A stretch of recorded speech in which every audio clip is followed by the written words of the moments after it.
Good morning students, welcome to Har Ghar Pathshala programme.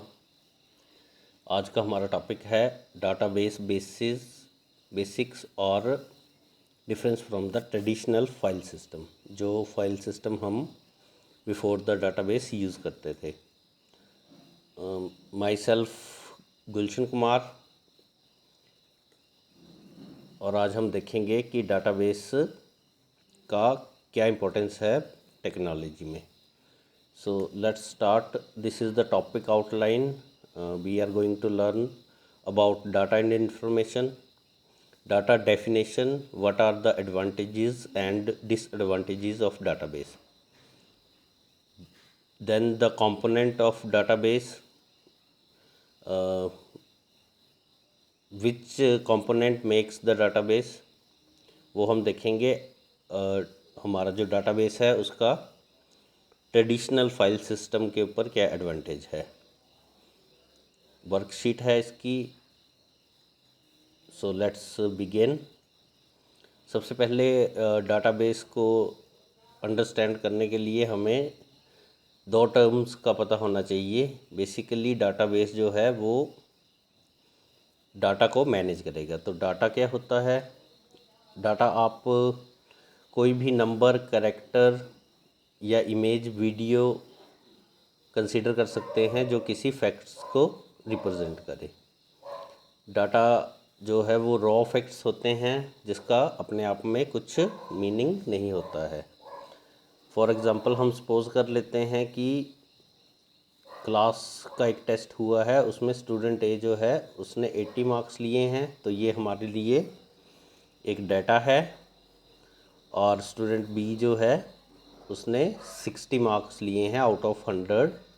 तो ये दो हमारे पास डेटा जो हैं टेस्ट के वो अवेलेबल हैं। अब जो सेकंड डेफिनेशन है that is about the information. Now when the data is arranged logically in such a manner that it can help us taking decisions, it becomes information. जैसा हमने अभी हमारे पास क्लास टेस्ट का data है 2 students का। तो जब हम इस डाटा को इकट्ठा करेंगे और इसको कंपाइल करेंगे तो हमारे पास इंफॉर्मेशन अवेलेबल होगी, और डिपेंडिंग अपॉन दैट इंफॉर्मेशन हम लोग डिसाइड कर पाते हैं कि which student stood first in the class. तो ये दो जो डेफिनेशन हैं ये काफ़ी इम्पॉर्टेंट हैं, डाटा और इंफॉर्मेशन। अब हम डाटाबेस की ओर चलते हैं। डाटाबेस क्या होता है? डाटाबेस जो है वो कलेक्शन ऑफ डाटा और information that is organized so that it can be accessed, managed and updated easily. Database में जो हमारा डाटा है वो इस तरह से स्टोर किया जाता है ताकि उसको हम लोग आसानी से एक्सेस कर पाएँ, उसको उसकी मैनेजमेंट आसान हो और वो इजीली जो है वो अपडेट हो सके। डाटाबेस में जो है हमारे पास टेबल्स होते हैं। टेबल्स एक इंडिविजुअल एंटिटी को सेव करने के लिए यूज़ होता है। हम लोग टेबल का एग्जांपल भी देखेंगे। टेबल्स में रो और कॉलम्स होती हैं और उसके अंदर फील्ड्स होती हैं। जैसा हम लोग अगर एक स्कूल के लिए डाटाबेस बनाना चाहें तो हम लोग कौन कौन से टेबल जो है वो उसमें सोच सकते हैं। नंबर 1 एडमिन टेबल है, टीचर टेबल है, स्टूडेंट्स टेबल है, और फाइनेंशियल रिकॉर्ड का टेबल जो है हमारे स्कूल डाटाबेस में हो सकता है। हर एक टेबल में अलग अलग फील्ड्स होंगी और वो फील्ड्स अकॉर्डिंगली इंफॉर्मेशन जो है वो टेबल में स्टोर करेंगी। ये एक एग्ज़ाम्पल है स्कूल डाटाबेस का जिसमें कि हमारे पास टीचर्स टेबल है। इसके अंदर टीचर की आईडी है, नेम है, एड्रेस है। तो इसको हम टीचर टेबल का कॉलम्स बोलेंगे। टीचर टेबल में 3 कॉलम हैं। इसमें एक टीचर की आईडी स्टोर होगी, उनका नेम स्टोर होगा और एड्रेस स्टोर होगा। सिमिलरली क्लास का टेबल है, क्लास आईडी कॉलम है, क्लास नेम, टीचर आईडी। ये टीचर आईडी जो है टीचर टेबल के साथ लिंक है आपस में इनकी लिंकिंग है, जो कि हम आगे देखेंगे आने वाले लेक्चर्स में। ये प्राइमरी की का कंसेप्ट है। सिमिलरली एनरोलमेंट टेबल है। तो ऐसे आप लोग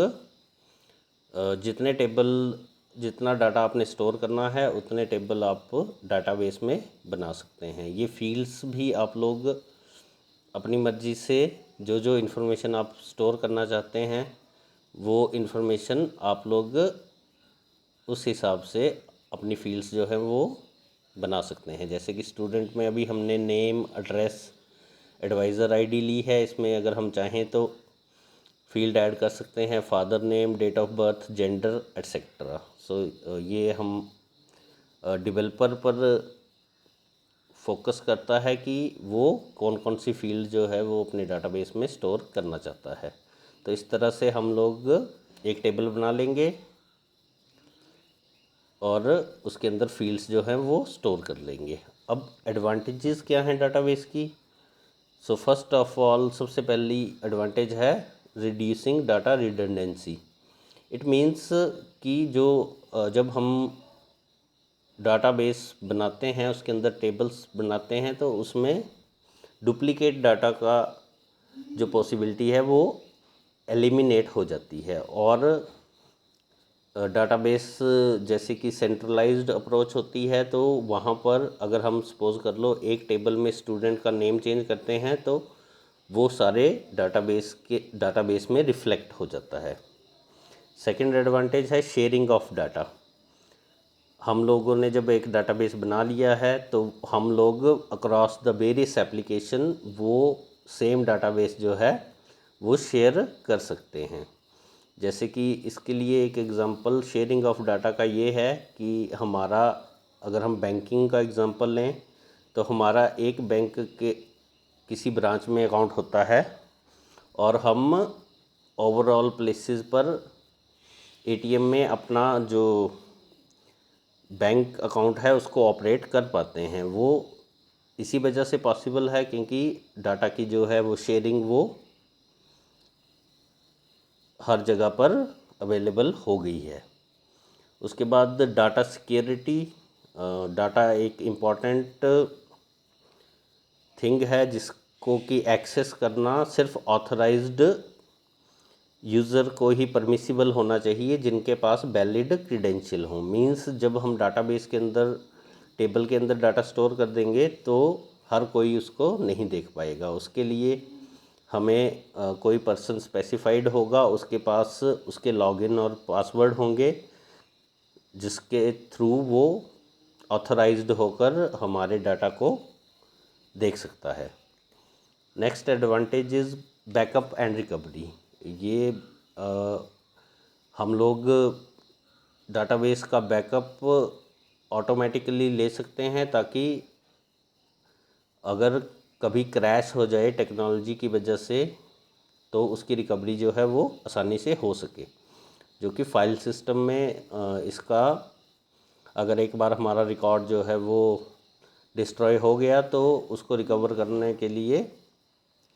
रिकवर करना आसान टास्क नहीं था फाइल सिस्टम में। लेकिन जब से डाटाबेस का कंसेप्ट इंट्रोड्यूस हुआ है तो डाटाबेस की रिकवरी और बैकअप जो है वो इजीली हो जाता है। Data consistency is another advantage of database. It means कि जो डाटा एक जगह पर स्टोर है वो हर जगह वैसा ही अवेलेबल है। ऐसा नहीं है कि एक जगह पर स्टूडेंट का नेम कुछ और है और दूसरी जगह पर कुछ और है। तो कंसिस्टेंट डाटा ही जो इन्फॉर्मेशन है उसके लिए वैल्यूएबल होता है। अगर डाटा इनकंसिस्टेंट होगा तो that can create a lot of problems. Now moving toward the disadvantage of databases. Database जो है वो ऑब्वियसली कॉस्टली होगा क्योंकि इसको मैनेज करने के लिए हमें सॉफ्टवेयर चाहिए होंगे जो कि डाटाबेस के सॉफ्टवेयर्स होंगे, और हार्डवेयर चाहिए होगा, कंप्यूटर चाहिए हैं हमें। उसके लिए हमें कॉस्ट पड़ेगी। तो ये ज़्यादा कॉस्टली होता है, कॉम्प्लेक्स होता है। और इसको क्रिएट और मॉडिफाई करने के लिए काफ़ी मैन पावर की भी ज़रूरत पड़ती है, तो इसकी कॉम्प्लेक्सिटी जो है वो हाई होती है। एक्सपर्ट की रिक्वायरमेंट होती है क्योंकि कोई भी यूज़र जो है वो डाटाबेस को हैंडल नहीं कर सकता है। इसके लिए हमारे पास स्किल्ड पर्सन होने चाहिए, जैसे कि जिसको लैंग्वेजेस जो हैं डाटाबेस की आती हों, तो वही पर्सन जो है वो डाटाबेस को हैंडल कर सकता है। तो अब पर्सन स्किल्ड होगा तो उनको वो प्रोफेशनल्स होते हैं और उनके लिए अच्छी सैलरी जो है वो हमें देनी पड़ती है। नेक्स्ट डिसएडवांटेज है डाटाबेस फेलियर है। अगर डाटाबेस का फेलियर हो जाता है, सपोज़ कर लो कि जहाँ पर हमने बैकअप रखा है वही हमारा डिस्ट्रॉय हो जाता है, तो ये काफ़ी कैटास्ट्रॉफिक हो सकता है। हाई हार्डवेयर कॉस्ट, क्योंकि जब हम एक डाटाबेस बनाते हैं, उसके अंदर टेबल्स बनाते हैं, फिर डाटा उसमें फ़्लो करने शुरू होता है, तो डाटा जो है वो बहुत बड़े नंबरों में हो सकता है, मिलियंस में रिकॉर्ड्स जा सकते हैं। तो उसके लिए हमें एक्स्ट्रा स्टोरेज की जो ज़रूरत है वो पड़ती है, और ये सब काफ़ी कॉस्टली जो है वो होता है। इसके बाद हम देखेंगे कि कंपोनेंट कौन कौन से हैं डाटाबेस के, किन किन कंपोनेंट से मिलकर डाटाबेस बना है। सबसे पहले हमारे पास हार्डवेयर होना चाहिए, जो कि मशीन है आपकी। उसके बाद सॉफ्टवेयर होना चाहिए, डाटाबेस का सॉफ्टवेयर, कोई भी सॉफ्टवेयर हो सकता है। एग्जांपल के लिए एसक्यूएल हो सकता है, ओरेकल हो सकता है। देन हमारे पास language, data base access language होनी चाहिए, जो कि हम लोग हमारे सिलेबस में पढ़ेंगे भी, PL SQL structured query language. उसके बाद डाटा होना चाहिए, क्योंकि डाटाबेस बिना डाटा के तो बनेगा नहीं, तो डाटा सबसे इम्पोर्टेंट फैक्टर है इसमें। प्रोसीजर होने चाहिए, डाटाबेस को सॉफ्टवेयर के अंदर जब सेव हो जाएगा तो उससे बाहर एक्सेस करने के लिए। और last but not least users होने चाहिए जो कि डाटाबेस को यूज़ करते हैं। तो ये कंपोनेंट्स हैं इसके। ये कंपोनेंट वाला क्वेश्चन जो है वो काफ़ी इम्पोर्टेंट है। तो कंपोनेंट्स, सबसे पहले सॉफ्टवेयर से आप लोग क्या समझेंगे। Software basically set of program होता है जो कि डाटाबेस को कंट्रोल और मैनेज करने के काम आता है।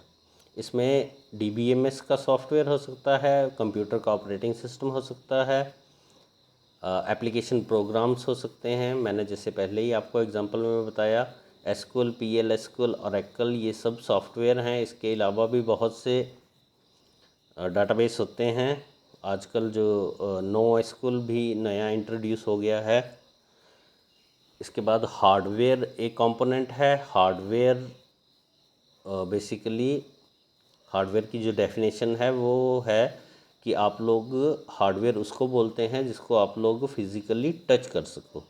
तो आपके लिए जब आप एक डाटाबेस सेटअप कर रहे हो तो उसके लिए कंप्यूटर होने चाहिए, स्टोरेज डिवाइसेस होनी चाहिए, और ये बेसिकली कंप्यूटर और यूज़र के बीच में, कंप्यूटर सॉफ्टवेयर और यूज़र के बीच में इंटरफेस का काम करता है। डाटा जो है that is most important component.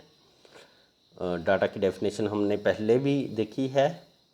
Data जो है वो ऑपरेशनल डाटा हो सकता है, जैसे कि स्टूडेंट्स के नंबर हैं। मीटा डाटा हो सकता है। मीटा डाटा जो है वो डाटा अबाउट डाटा होता है, जैसा कि हम लोग अपनी बुक के इंडेक्स पेज में देखते हैं। वहाँ पर हमें मेंशन किया जाता है कि इस पेज नंबर पर ये वाला चैप्टर है, तो that is known as meta data, क्योंकि वो हमें डाटा के बारे में बता रहा है।